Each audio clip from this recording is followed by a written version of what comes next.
Hello everyone and welcome to Tome of Uselessness.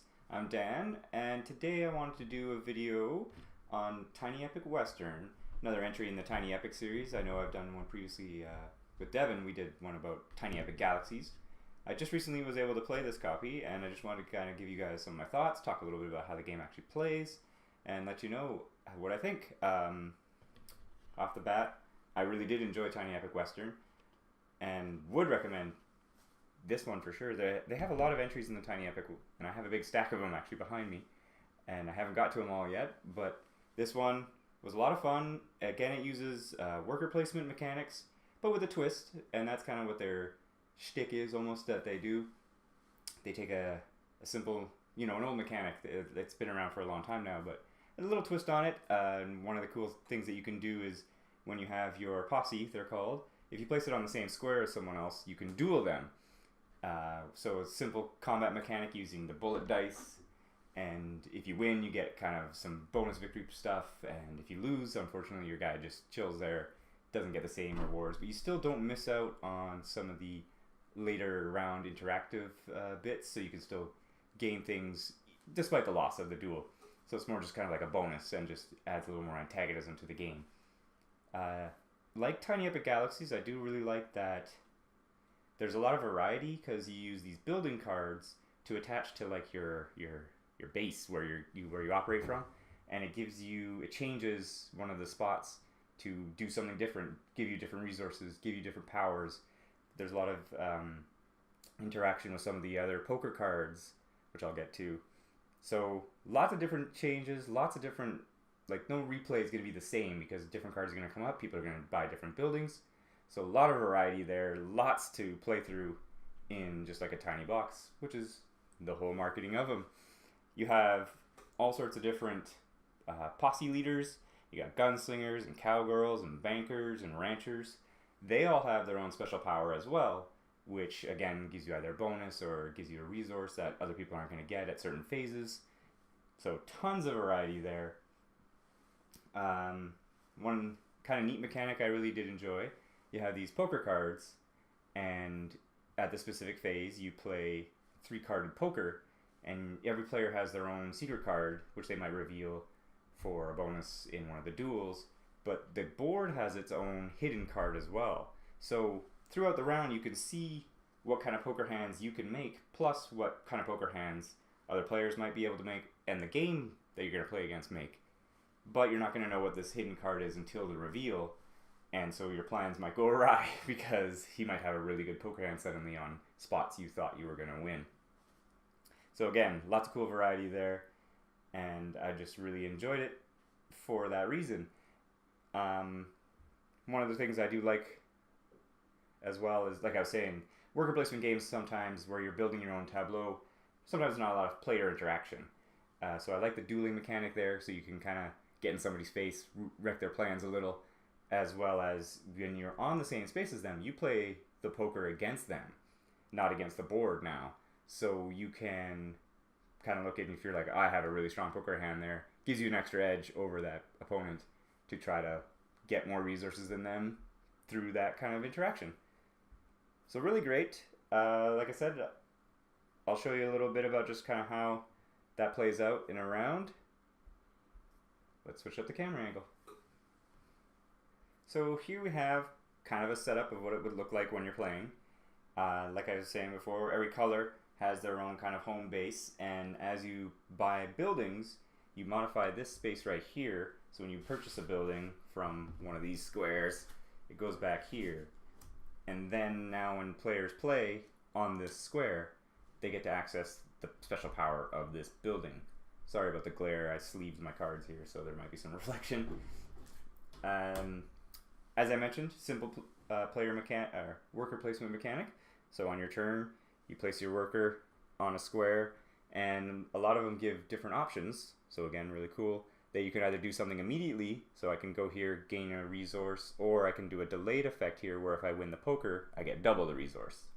Every card has a little icon here which shows if you win the poker hand, you're going to gain these resources. So for example, in this one you gain 1 law, 1 force, or you get access to your 3rd worker.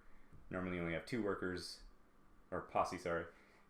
2 posse to place, but if you do this square, you can gain your 3rd guy for the next round, or if you don't buy a building, you get your 3rd guy on the next round. And so you always have to you don't always automatically get that 3rd guy. So I thought that was kind of cool, because then you can kind of plan that way, so then the next turn you get more actions, more resources compared to your opponents.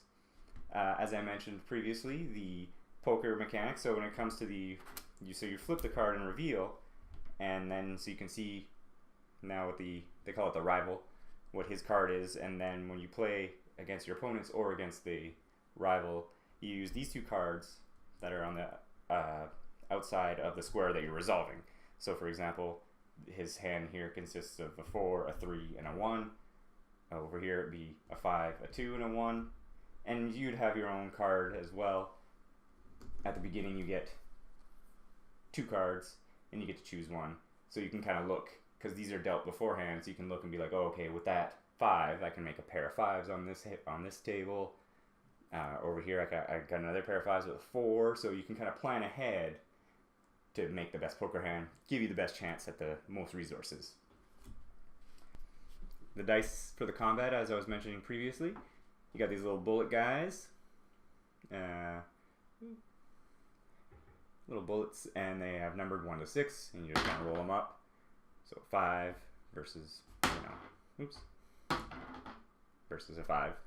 But some characters get bonuses on the combat. You can also use your resources, which there's a nice little resource tracker, of course. Goes from 1 to 6. So you can use your resources to reroll your die and give yourself a better chance to win.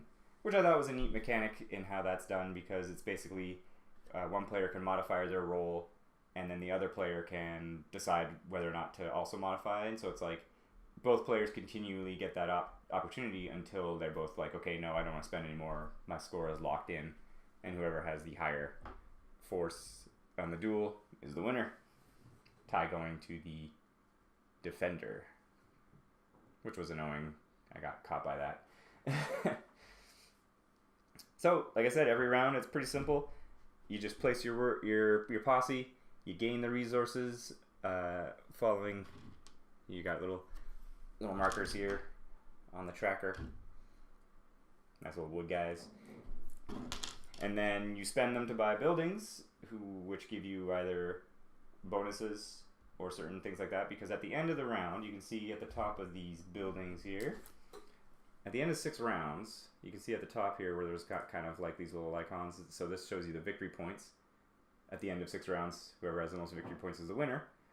But these little icons involve the industry, and the player who wins the poker hand at the town hall, he gets to decide which of these industry markers get moving forward. And at the end of the game, you count up how many industry tokens you have of certain ones, and then that scores you if you, for example, so it's mining, wagon, or I think it's wagon or trade, and railway. So if you have the most mining and the mining's on the first, you'll get 5 victory points. If the player who has second, he'll get 3, and it continues down the track. So that's kind of a cool mechanic, because you can kind of, again, gear towards something and then try to stack the best victory chances for yourself. One thing that was kind of funny in the poker is that the suits can actually matter, because you can see that there are different ones here. You got the cowboy hats, you got the, you got the Rams, and you got the teepees, and you got the horse shoes. And so there actually is a rank ordering, which is shown on the back, which is great convenient that they've done. They got all the round information as well as all the poker rankings, and then there are ranks to the poker suits, so you can win or lose based on the suits as well. So there's not much else really to say about Tiny Epic Western, which I think is a good thing. The games aren't overly complex, but there's a lot of variety, a lot of subtlety, a lot of things that you can do differently, and a lot of changes that can be made, which is great. It means you can play it again and again and again, and the game's not going to always be the same. You're going to get different poker cards every time, different building cards every time, different results on the dice all the time. So a lot of replayability in the small box, as it were. And that just, like I said, speaks to the great design. I had a lot of fun playing the Tiny Epic Western. Would recommend checking it out. thanks for watching, and I'll catch you guys next time.